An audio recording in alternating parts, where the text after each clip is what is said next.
7h34 sur Sud Radio, une algue toxique a envahi les plages du Pays Basque. C'est à Biarritz que la concentration en Ostreopsis est la plus forte. La baignade est interdite à la plage du Port-Vieux. Et nous sommes avec Jean-Baptiste Marino, directeur général adjoint au littoral et milieux naturels pour la communauté Pays Basque. Bonjour, merci beaucoup d'être avec nous.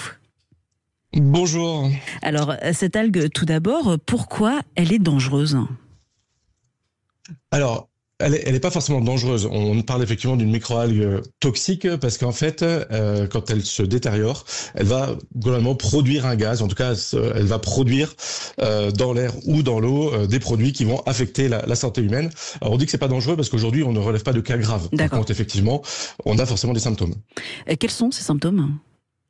Alors, c'est des symptômes assez classiques, d'ailleurs, assez classiques de l'état grippal. Il y a des maux de tête, des nez qui coulent, des yeux qui peuvent couler, des irritations, un peu de tout.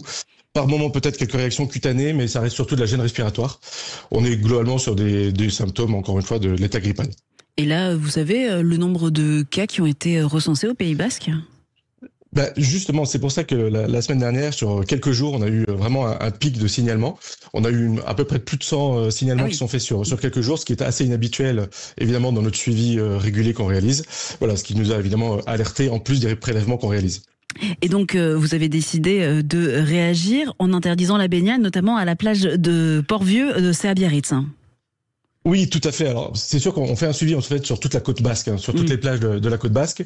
On le réalise évidemment de manière très régulière. Ça peut être même journalier quand on a des situations comme la semaine dernière. Et ça nous amène tout simplement à discuter avec les élus qui sont en fait les premiers concernés, notamment les maires. Et c'est vrai que pour le coup, la situation un peu singulière que nous avons rencontrée à Biarritz, et particulièrement sur une des plages emblématiques de Biarritz qui s'appelle le Port-Vieux, je sais pas si vous connaissez, mais en tout cas c'est une plage aujourd'hui qui fait les cartes postales de Biarritz, nous a amené à proposer à Madame le maire de fermer la plage, ce qu'elle a fait en toute responsabilité. Et pour combien de temps elle est fermée, cette plage ? En fait, on le fait en fonction des suivis. Alors, c'est toute évidemment la difficulté de ce dispositif-là, c'est qu'on fait des suivis journaliers et en fonction des résultats, évidemment, on constate soit une augmentation, soit une amélioration de la situation. Et en fonction, encore une fois, tout simplement des conclusions qu'on constate d'un jour à l'autre, on est capable de fermer ou de réouvrir nos plages. L'interdiction, elle est bien comprise, bien respectée par les vacanciers ?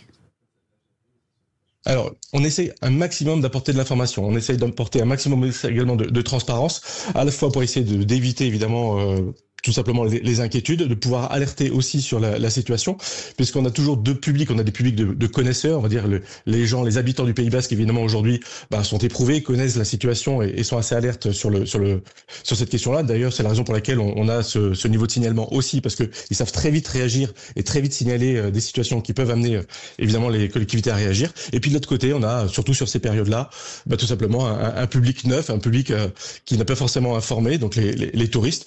On a à peu près 200 000 personnes, on estime qu'on a à peu près 200 000 personnes qui viennent se baigner chaque jour, et on a besoin de nous désinformer. C'est la raison pour laquelle en fait on utilise des vecteurs classiques. L'application Kalilo, c'est une application qui a été développée par l'agglomération Pays Basque pour donner un maximum d'informations sur ce qui se passe sur la baignade, les qualités de baignade également sur les plages et les conditions maritimes. On a évidemment aussi toutes les affichages, tout ce qui est réalisé par les villes, et on s'appuie fortement, évidemment, et c'est inévitable et c'est tout l'enjeu, sur les sauveteurs. C'est forcément nos premiers vecteurs d'information, nos premiers vecteurs de communication, et c'est eux qui vont apporter un certain nombre d'informations, soit en amont, quand on a une situation qui arrive, soit en réponse, tout simplement, à des inquiétudes qui peuvent être exprimées par des baigneurs qui commencent à ressentir les premiers symptômes. Vous nous disiez, les habitants commencent à avoir l'habitude. Ça fait combien de temps que le Pays Basque est touché par ce phénomène ? Alors, pour nous, c'est un phénomène assez récent, c'est un peu plus ancien dans notre territoire, mais nous, il a été fortement développé, en tout cas constaté en 2021. Alors, on était en plus dans une sortie d'après-Covid, avec, vous l'avez compris, des symptômes qui, globalement, sont assez similaires à ce qu'on avait pu connaître. Donc, c'est vrai qu'on avait une situation en plus où on sortait d'une pandémie, où le territoire devait faire face à ce nouveau phénomène. Donc, depuis 2021, évidemment, on a beaucoup progressé. On s'est inspiré, évidemment, aussi de ce qui se passait sur d'autres territoires. On travaille régulièrement, évidemment, aussi avec les autorités sanitaires, notamment l'agence régionale de santé, avec l'agence nationale aussi de sécurité, l'ANSES, qui nous apporte évidemment beaucoup de recommandations. Et donc depuis 2021, on a évidemment produit un certain nombre de communiqués, d'affiches, tout ça en lien encore une fois avec les autorités et avec l'État, pour apporter un certain nombre d'informations, en tout cas le plus grand nombre d'informations pour limiter l'inquiétude et surtout permettre aux gens d'adapter leur comportement. C'est à cause de la chaleur, à cause des courants forts que ces algues se rapprochent des plages, que le gaz engendré touche les vacanciers ? En fait, c'est une algue à la base, ou une microalgue qui est tropicale, c'est-à-dire qu'elle a besoin de conditions plutôt de chaleur. Alors évidemment, c'est en lien avec le réchauffement climatique. On a pu connaître ça d'abord plutôt sur les littoraux italiens, méditerranéens, en tout cas même en France sur la Côte d'Azur, parce qu'on avait des conditions qui étaient favorables.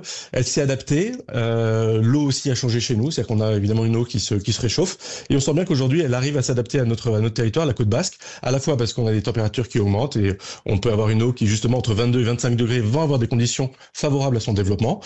On a aussi des côtes aujourd'hui qui sont assez rocheuses. Je l'ai pas indiqué tout à l'heure, mais on a une algue, enfin en tout cas une microalgue qui prolifère plutôt dans les zones rocheuses, en tout cas les zones rocailleuses. Et ça, en fait, aujourd'hui, le territoire de la Côte Basque l'offre. Alors là, le sujet qui aujourd'hui évolue, c'est aussi la houle. D'ailleurs, c'est une raison pour laquelle on a ces décrochés, parce qu'elle prolifère notamment dans les zones rocheuses, je l'indiquais tout à l'heure. Et en fait, ce sont des phénomènes de houle, de vagues, en tout cas de force et de courant, qui viennent les décrocher de leurs rochers, et qui viennent les apporter vers les plages et notamment les zones de baignade. Voilà. Alors, c'est vrai que c'est une algue à la base qui aimait pas forcément les courants, qui était plutôt sur des sites côtiers qui n'étaient pas forcément très profonds.